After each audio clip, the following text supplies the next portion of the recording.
ગુજરાતમાં uniform civil કોડને લઈને સુરતના અરજદાર ગુજરાત હાઈકોર્ટમાં કરેલા પિટિશન ડિવિઝન બેન્ચમાં સિંગલ જજ દ્વારા નામંજૂર કરાઈ હોય, જેને લઈને અરજદાર દ્વારા એડવોકેટ જમીર શેખ મારફતે ગુજરાત હાઈકોર્ટમાં હુકમને ચેલેન્જ કરવામાં આવ્યો છે।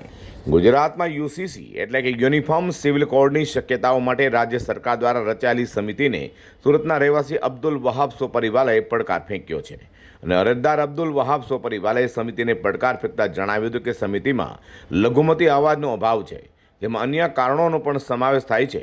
હા તો પીઆઈએલ અંગે 13 નવેમ્બરના રોજ ગુજરાત હાઈકોર્ટ સમક્ષ એલપીઆની સુનાવણી થનાર છે।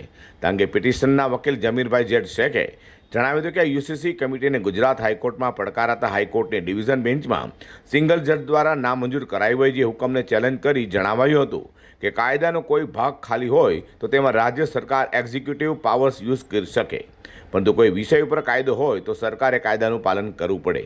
આ વિષય ઉપર કમિશન ઓફ ઇન્ક્વાયરી એક્ટ 1952 અમલમાં છે, જેથી સરકાર કમિટી બનાવી શકે નહીં।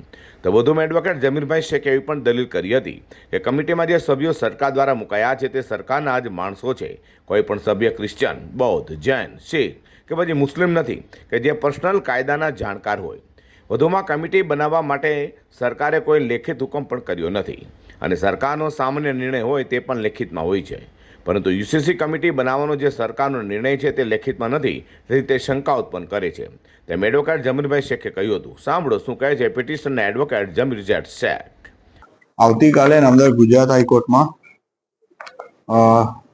ચીફ જસ્ટિસ સાહેબની કોર્ટમાં યુનિફોર્મ સિવિલ કોડની જે કમિટી રાજ્ય સરકારે રચેલ છે તેની હિયરિંગ છે અને પિટિશનર જે છે અબ્દુલ વહાબ સોપારીવાલા, એમની દાદ એવી છે કે યુનિફોર્મ સિવિલ કોડની જે કમિટી રાજ્ય સરકારે બનાવી છે એ ગેરબંધારણીય છે, કારણ કે કોઈ પણ લેખિત ઓર્ડર વગર આવી કમિટી બનાવી શકાય નહીં।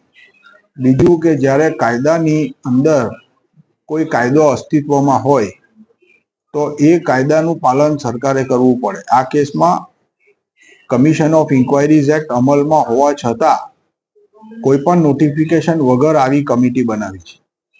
એ કમિટીની અંદર કોઈ માઇનોરિટી રિપ્રેઝન્ટેશન નથી। જો કાયદા સમાન કરવા હોય તો જૈન, બૌદ્ધ, ક્રિશ્ચન, પારસી, જ્યુ, મુસ્લિમ્સ બધી કોમ્યુનિટીના જે કાયદાઓ છે તે એક કરવાની વાત છે અને તેવા કેસમાં મુસ્લિમ કાયદા, ક્રિશ્ચિયન કાયદા, પારસીઓના જે કાયદાઓ છે એ કાયદાઓના જાણકાર વ્યક્તિઓનો પણ સમાવેશ આ કમિટીમાં હોવો જોઈએ।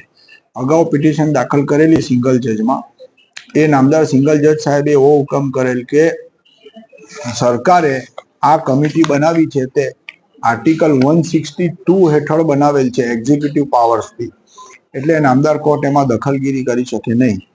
પરંતુ અમારું કહેવું એવું છે કે આર્ટિકલ 162 નો ઉપયોગ કરીને જો સરકારે કમિટી બનાવી હોય તો એ કોર્ટને રિવ્યુના પાવર્સ છે, મેન્ડેમસની રીટ ઇસ્યુ થઈ શકે છે, એવા હાઈકોર્ટ અને સુપ્રીમ કોર્ટના સંખ્યાબંધ ચુકાદાઓ છે। આવતીકાલે ચીફ જસ્ટિસ સાહેબમાં આની સુનાવણી છે। સિંગલ જજ સાહેબના હુકમની ઉપર એલપીએ દાખલ કરેલ છે અને નામદાર હાઈકોર્ટના ચીફ જસ્ટિસ સાહેબ હવે જે હુકમ કરશે તે જોવાનું રહ્યું। વધુમાં આગામી તારીખ 13મી નવેમ્બર એટલે કે ગુરુવારના રોજ ગુજરાત હાઈકોર્ટ સમક્ષ એલપીએની સુનાવણી થનાર હોય, ત્યારે મામલે શું નિર્ણય હાઈકોર્ટ લે છે તે જોવું રહ્યું।